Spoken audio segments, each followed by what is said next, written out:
कोलकाता कांड में सीबीआई ने सोमवार को आरजीकर मेडिकल कॉलेज और अस्पताल के पूर्व प्रिंसिपल संदीप घोष को गिरफ्तार कर लिया है। जांच एजेंसी ने करीब 15 दिन की पूछताछ के बाद संस्थान में भ्रष्टाचार के मामले में उनको पकड़ा है।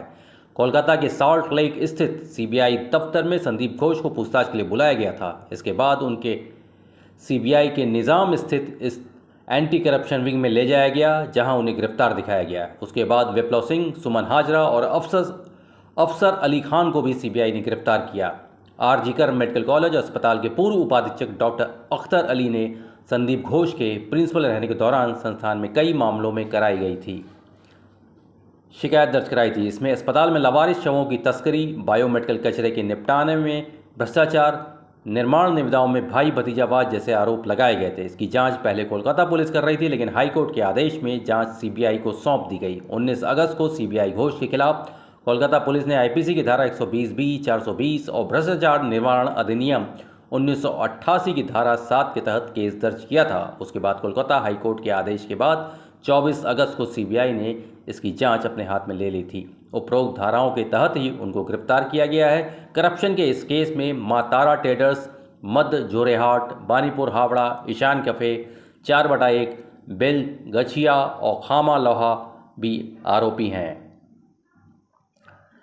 अब समझते हैं कि किस धारा के तहत क्या सजा मिल सकती है। आईपीसी की धारा 120B, भारतीय दंड संहिता की धारा 120B किसी भी अपराध को अंजाम देने के लिए मिलकर साजिश रचने के लिए लगाई जाती है। इसमें जरूरी नहीं होता कि आरोपी खुद अपराध को अंजाम दे, वह ऐसी साजिश का हिस्सा भी हो सकता है। इसकी सजा सुन लीजिए। इसकी सजा है उम्र कैद या 2 साल तक। उससे अधिक समय के लिए कठोर कारावास की सजा भी हो सकती है। आईपीसी की धारा 420 के बारे में सुन लीजिए। छल, धोखा करने और बेईमानी से संपत्ति अर्जित करने वालों के खिलाफ इस धारा के तहत केस दर्ज किया जाता है, लेकिन अब 1 जुलाई से लागू हुए भारतीय न्याय संहिता यानी BNS के तहत 420 की धारा 318 का इस्तेमाल किया जा रहा है। सजा सुन लीजिए। 7 साल से अधिक की सजा और जुर्माना हो सकता है। भ्रष्टाचार निवारण अधिनियम 1988 की धारा 7 में क्या हो सकता है? सरकारी अधिकारी और कर्मचारी के द्वारा अपने पदीय कार्य के संबंध में वैध पारिश्रमिक से अधिक धन अर्जित करने पर इस धारा के तहत केस दर्ज किया जाता है। सजा 6 महीने से लेकर अधिकतम 5 साल कारावास तक की सजा और जुर्माना हो सकता है।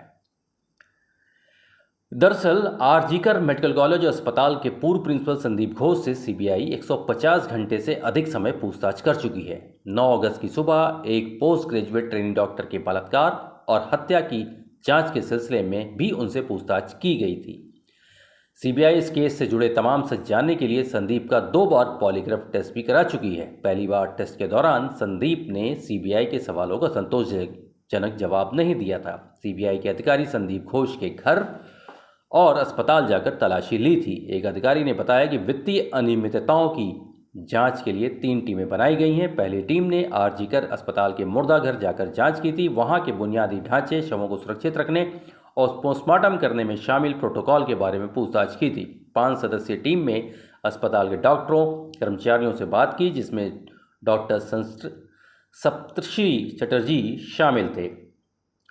एक आरोप यह भी है कि सीबीआई दूसरी ओर टीम आरजीकर अस्पताल की आपातकालीन इमारत की 3री मंजिल पर स्थित चेस्ट विभाग गई थी, जहां उस रात पीड़िता ड्यूटी पर थी। अस्पताल स्थल का निरीक्षण किया गया। वहां नर्सों और अस्पताल के अन्य कर्मचारियों से बात हुई थी। इससे पहले इस केस में केवल एक ही गिरफ्तारी हो सकी थी, जो कि मुख्य आरोपी संजय राय की थी, जो फिलहाल न्यायिक हिरासत में है। अब इस केस में संदीप घोष के बाद दूसरी सबसे बड़ी गिरफ्तारी हुई है। आरजीकर मेडिकल कॉलेज के पूर्व उपाधीक्षक अख्तर अली ने कहा कि संदीप घोष के कार्यकाल के दौरान संस्था के कामकाज में कई वित्तीय अनियमितताएं हुई थीं। वो कई अनैतिक गतिविधियों और भ्रष्टाचार में भी शामिल थे। छात्रों को जानबूझकर फेल किया जाता था, फिर पास कराने के नाम पे उनसे पैसे लिए जाते थे। इसे लेके उन्होंने विजिलेंस कमेटी के सामने शिकायत भी की थी। जांच का हिस्सा भी बने, लेकिन फाइनल रिपोर्ट से पहले उनका ट्रांसफ़र करा दिया गया। हालांकि माना यह जा रहा है कि कहीं जो लड़की इस पूरे घटनाक्रम का शिकार हुई, कहीं उसके हाथ कहीं इनके सबूत तो नहीं लग गए, या फिर फेल और पास करने के नाम पर कहीं उसका शोषण तो नहीं किया जाने वाला था। पूर्व प्रिंसिपल संदीप घोष का बाउंसर संजय राय था। अख्तर अली ने यह भी दावा किया कि महिला डॉक्टर से हुई दरिंदगी का मुख्य आरोपी संजय राय पूर्व प्रिंसिपल संदीप घोष की सुरक्षा में शामिल था, उनके बाउंसर के रूप में काम करता था। अब संजय और संदीप के बीच सीधे लिंक होने के आरोप लगने से यह पूरा केस गहरा गया। अख्तर अली ने कहा कि इस दरिंदगी के बाद जब मैंने संजय राय की तस्वीर देखी तो याद आया कि ये शख्स संदीप घोष के 4 बाउंसर में से एक था। उन्होंने बताया कि जब मैं वहाँ कार्यरत था तब सेमिनार रूम या नर्सिंग स्टाफ के पास रात में किसी को भी जाने की इजाज़त नहीं होती थी। हर पॉइंट पर सुरक्षा होती थी, सीसीटीवी कैमरे थे, लेकिन रात में एक वॉलंटियर कमरे में घुस जाता है और इतनी बड़ी घटना हो जाती है। ये समझ के परे है, ये एक बड़ी साजिश हो सकती है। इस जघन्य हत्याकांड के खुलासे के बाद लापरवाही के आरोप भी संदीप पे लगे हैं। उन्होंने लीपापोती की कोशिश की थी।